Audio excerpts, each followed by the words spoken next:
The night my father shook hands with the director of the Columbus Dance Collective and got me quietly removed from their spring showcase, he did it with a smile on his face and a glass of scotch in his hand. That's the part that stayed with me. Not the rage, not the tears I cried in my car afterward. The smile. My name is Chris Fox. In the spring of 2018, I was 23 years old, living in Columbus, Ohio, with a theater arts degree from Ohio State, a burning obsession with contemporary dance, and a last name that opened every door in Franklin County, and then quietly closed it behind me. The Fox family wasn't old money. My father, Gerald Fox, built his wealth the hard way. 2 companies, both successful, both headquartered in Columbus. The first was Fox Logistics, a regional freight and warehousing operation with contracts across the Midwest. The second was Cedar Point Properties, a commercial real estate firm my mother Donna co-managed. Together they employed close to 200 people. They sat on boards. They donated to charities. They were photographed at galas. And they had one son. Me. I was supposed to be the heir. That was never a question in our house. It was a given, the way the sky is blue and Ohio winters are miserable. Gerald Fox built 2 companies so that one day Christopher Fox would run them. That was the plan. That had always been the plan. The problem was that nobody asked me. I had been dancing since I was 9 years old. Not casually, not as an extracurricular to round out a college application. Seriously, by the time I was 16, I was training 6 days a week at the Westerville Dance Academy, studying contemporary, jazz, and West African movement styles. I was good. Not good for a rich kid. Good. Genuinely good. My instructor, Miss Rita Chambers, told my parents when I was 17 that I had professional potential. My father nodded politely, wrote the tuition check, and went back to his phone. I earned my theater arts degree from Ohio State in May 2017 and graduated at 22. My parents attended the ceremony in matching navy. My mother cried, genuinely, warmly. My father took photos. Then, over dinner at a steakhouse on Broad Street, he slid a manila envelope across the table. Fox Logistics needs a new operations coordinator, Gerald said, cutting into his ribeye. You'd start at $72,000. We'll move you to a corner office by the end of the year. I pushed the envelope back. Dad, I want to dance professionally. He looked at me the way you look at a GPS that's recalculating after you've clearly missed the turn. You want to what? I want to audition. Build a portfolio, maybe join a company, or form one. I've been talking to people. There are real opportunities in Christopher. That one word from my mother, her voice carrying that particular softness that meant the conversation was over. We didn't pay for 4 years at Ohio State so you could prance around a stage. It's not prancing, Mom. It's not a career, my father said, and that was that. For the next several months, from June 2017 through early 2018, I did both. I showed up at Fox Logistics 3 days a week, learned enough about freight routing to be dangerous, and spent every other hour auditioning, training, and building relationships in the Columbus art scene. I was careful. I didn't make waves. I paid my own rent on a 1-bedroom apartment in the Short North neighborhood, a few miles from our family home in Upper Arlington. I was determined to prove I could do this without a safety net. By February 2018, I had something real. The Columbus Dance Collective, a well-regarded mid-sized company that performed at the Southern Theater downtown, was holding auditions for their spring showcase. It was a proper paying engagement, 2 weekend performances. Choreography credit, the kind of thing that goes on a resume and opens conversations. I auditioned on a Tuesday afternoon and I was, without any false modesty, excellent. The artistic director, a woman named Sandra Hoyt, pulled me aside afterward and said the words I had been waiting years to hear. We'd love to have you in the program, Chris. I didn't tell my parents. I should have known better than to think they wouldn't find out. 3 days after Sandra's call, my father appeared at my apartment door unannounced. He had apparently already spoken to my building manager, a man named Phil Greer, who let him into the lobby without question because Phil Greer's company had a warehousing contract with Fox Logistics. Walk with me, my father said. We sat in his car, a black Lincoln Navigator parked on Buttles Avenue. He didn't raise his voice. He never raised his voice. "I had lunch with Carl Whitmore yesterday," he said. Carl Whitmore was on the board of the Columbus Arts Foundation, which provided partial funding to the Columbus Dance Collective. "Carl mentioned your name came up in connection with a spring showcase." "Dad," I told him there must have been a miscommunication. I stared at him. "You told him what?" "That my son would not be available, that you've accepted a full-time position at Fox Logistics." I was out of that car before he finished the sentence. I called Sandra Hoyt the next morning. Her assistant informed me that due to a change in program funding, my spot in the showcase had been filled. That was the moment I understood what I was dealing with. Over the next 4 months, from March through June 2018, I watched it happen 2 more times. A summer intensive workshop at the Wexner Center for the Arts, canceled 2 days after I enrolled. Funding redirected. A paid performance opportunity with an independent choreographer named Derek Walsh. Derek called me himself to apologize, voice tight with discomfort, saying a private sponsor had withdrawn at the last minute. I knew whose phone calls those sponsors had received. I knew whose name carried the weight that made grown adults uncomfortable enough to comply. I didn't yell at my father. I didn't beg my mother. I sat with it for 2 weeks. Then I made a decision. If Columbus was Gerald Fox's city, I needed to find a different city. A different country. I spent 3 weeks researching, quietly and methodically. I had saved $14,000 from my work at Fox Logistics and a few small paid gigs before the walls closed in. I had my Ohio State degree. I had a passport, and I had absolutely nothing keeping me in Ohio except a family that had decided my life belonged to them. Spain was not a random choice. Barcelona specifically had one of the most vibrant contemporary dance scenes in Europe, the Mercat de les Fleurs performance venue, the Institut del Teatre, a sprawling community of independent dance companies and choreographers. More importantly, Spain had no Fox Logistics contracts.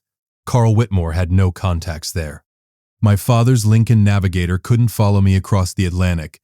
On July 14, 2018, I packed 2 duffel bags, bought a one-way ticket to Barcelona, and took a cab to Port Columbus International Airport. I didn't call my parents. I texted my father one line from the departure gate. "I'm going to live my life.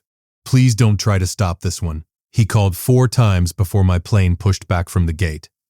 I didn't answer. I didn't know it yet, but I was 23 years old, flying toward the only version of my life that would ever feel like mine. If you've made it this far, do us one quick favor. Subscribe. A lot of people watch without ever doing it, but it costs you nothing and means everything to us. Thank you. Genuinely, Barcelona smelled like salt water, diesel, and something fried. I landed at El Prat Airport on the morning of July 15, 2018. Exhausted, jet-lagged, with 2 duffel bags, a Spanish phrasebook, and roughly enough confidence to fill a medium-sized coffee cup. I had booked 2 weeks in a hostel in the Gracia neighborhood, a compact, walkable district in the upper part of the city, with narrow streets, tiled squares, and balconies draped with laundry and potted geraniums. It was nothing like Upper Arlington. I loved it immediately. The first week was humbling. My Spanish was functional but clumsy. I didn't know anyone. I spent mornings walking and afternoons sitting in on open movement classes I found posted on community boards near the Institut del Teatre in the Raval district. Most of the dancers were younger than me or spoke no English. I communicated mostly through the universal language of watching someone move and nodding like I understood exactly what just happened. It was during one of those open classes, on a Wednesday afternoon in late July 2018, that I met Sofia Reyes. Sofia was 24, Cuban-American, originally from Miami. She had come to Barcelona 18 months earlier after a falling out with her own family, a story I would learn in pieces over the following weeks. She was a fluid, precise dancer with a background in Afro-Cuban and contemporary styles, and she had the kind of stage presence that made you forget to look at anyone else in the room. She was also brutally, efficiently honest. I discovered this when she tapped my shoulder after class and said, in perfect English, "Your transitions are lazy. You're rushing the landing." "Thanks," I said. "I've been traveling for 19 hours, so I'll take that as a compliment." "It wasn't," she said, and then she smiled. But your instincts are good. Come back Thursday. I came back Thursday. And Friday. And every day the following week. Sophia had built real connections in the Barcelona dance community. She introduced me to her network, independent choreographers, venue managers, festival coordinators.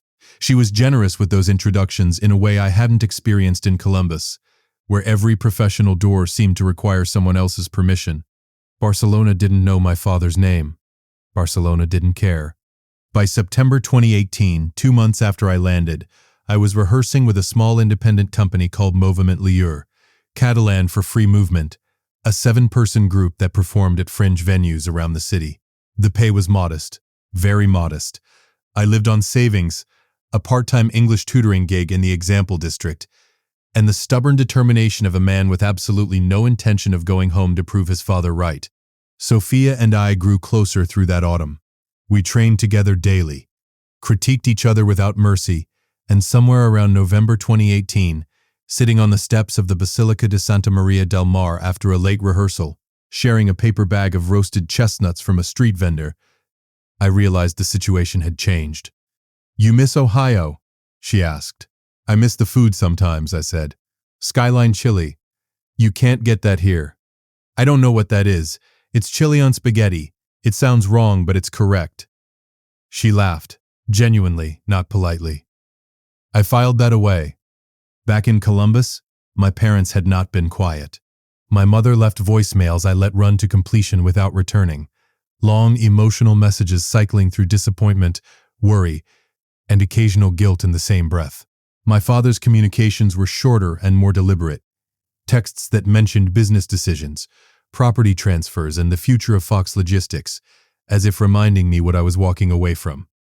In January 2019, 6 months after I left, my father's assistant sent a formal letter to my Barcelona address, obtained from my aunt, my mother's sister, who I had made the mistake of staying in touch with. The letter stated that if I did not return to Columbus by March 1, 2019, and assume a leadership role at Fox Logistics, I would be formally removed from the family's estate planning.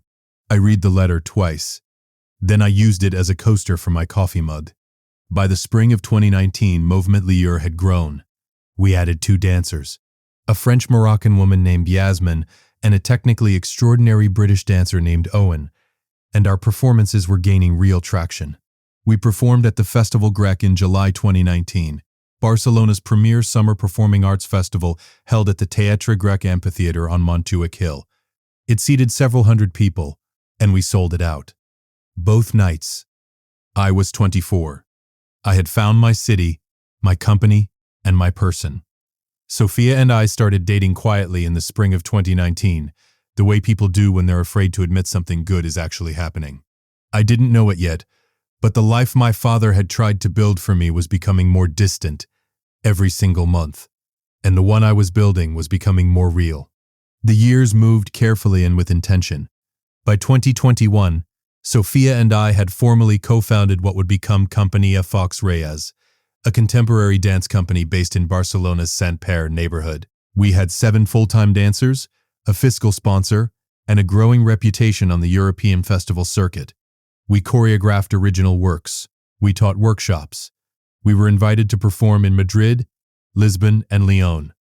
In December 2022, Sophia and I married at a small ceremony at the Jardins de l'Arrabal on Montjuic. Terraced gardens overlooking the city, orange trees heavy with fruit. About 20 people in attendance. It cost less than one of my father's quarterly business lunches and was the best day of my life by a wide margin. I called my parents the day before to tell them. My mother said she would pray for us. My father said nothing. There was a long pause and then a click. That was fine. I didn't need an RSVP. By 2024, Compañía Fox Reyes had 9 dancers, a small administrative staff, and invitations to 3 international festivals. We were not rich, we were not famous, but we were working artists sustaining a real creative enterprise, and every month we made payroll without help from anyone named Fox, except me, and I had earned my half of the name. Then, in March 2025, our production manager Bridget Torres forwarded me an email with the subject line, "Performance Invitation, Gala Celebra, Madrid 2025. Gala Celebra was an annual black-tie gala hosted by a consortium of American and Spanish business leaders, the kind of event where deals got sealed over cava and handshakes, where companies celebrated partnerships, and where wealthy families flew in from across the United States to feel cosmopolitan for a weekend. It was held each spring at the Palacio de Cibeles in Madrid, a stunning Beaux-Arts building in the heart of the city. The invitation was to perform a 20-minute contemporary piece as the evening's cultural program. The fee was substantial, the most we had ever been offered for a single performance. The event was scheduled for Saturday, May 17th, 2025. I accepted without hesitation. I didn't look at the sponsoring organization's list. If I had, I would have seen two familiar names, Fox Logistics and Cedar Point Properties. I found out my parents would be in the audience 11 days before the performance.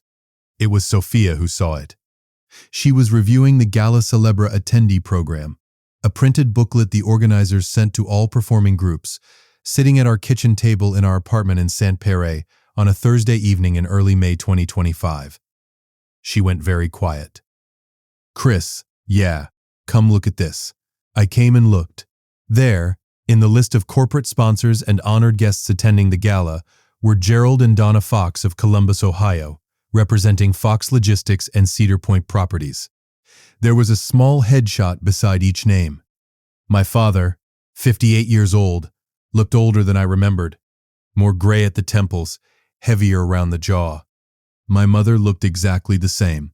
She had always been the kind of woman who aged with precision, like she had filed paperwork with time itself. I sat down.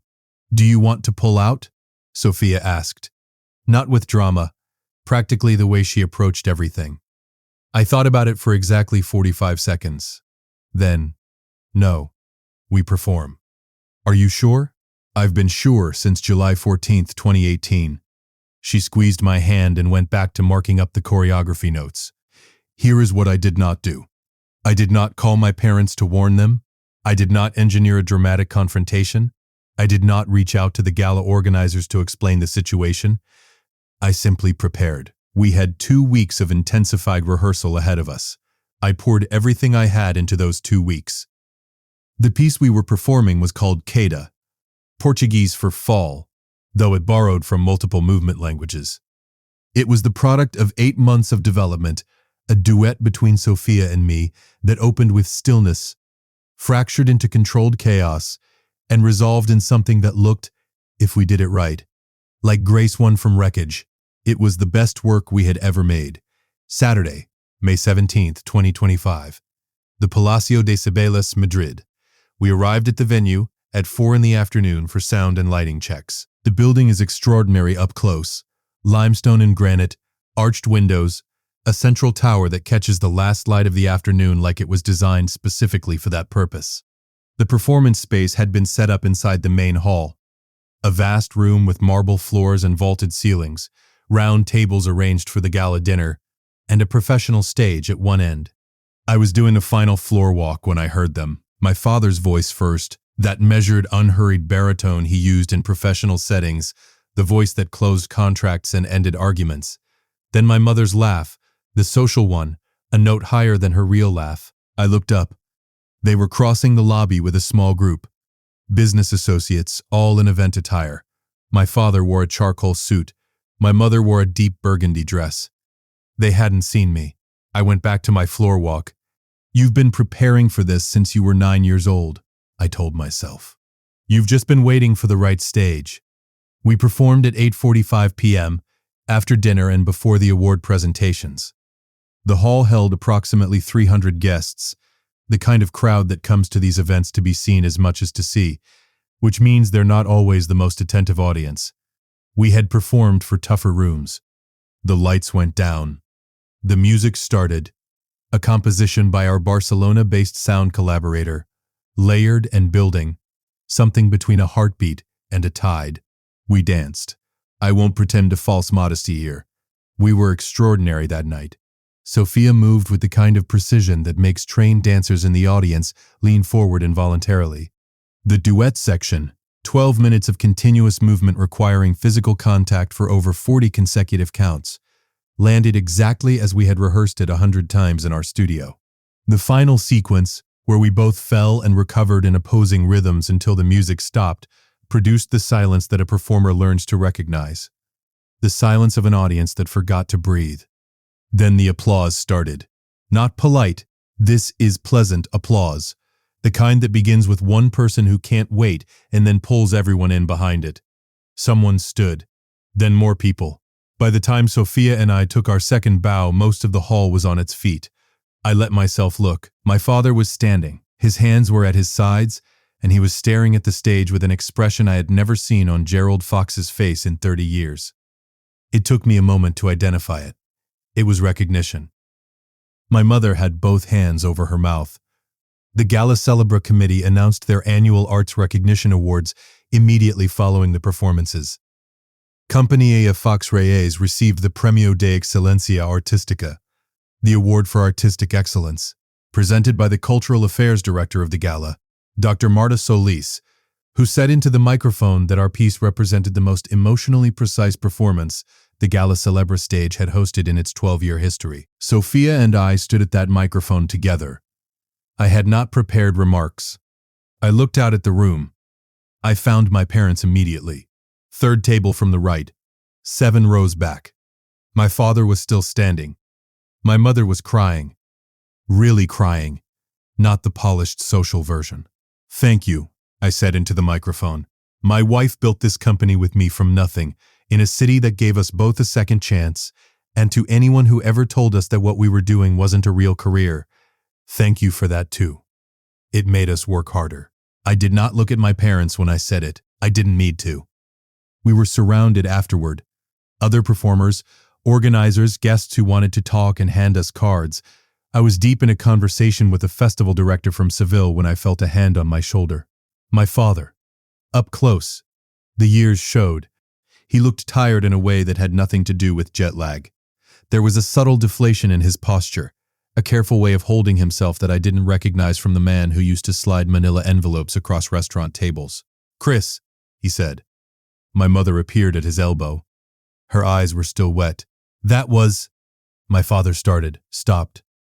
Started again. I didn't know." "Gerald," my mother said quietly. Then to me, "We owe you an apology. Both of us. A real one. Not a phone call. We owe you that in person." Sophia had appeared at my side without me noticing. She had a talent for that. She looked at my parents with the calm, steady gaze of someone who knew exactly what these two people had cost us and had decided to let me handle it. I took a breath. Then I introduced them. "Mom, Dad, this is Sophia Fox, my wife, my co-director, the reason this company exists."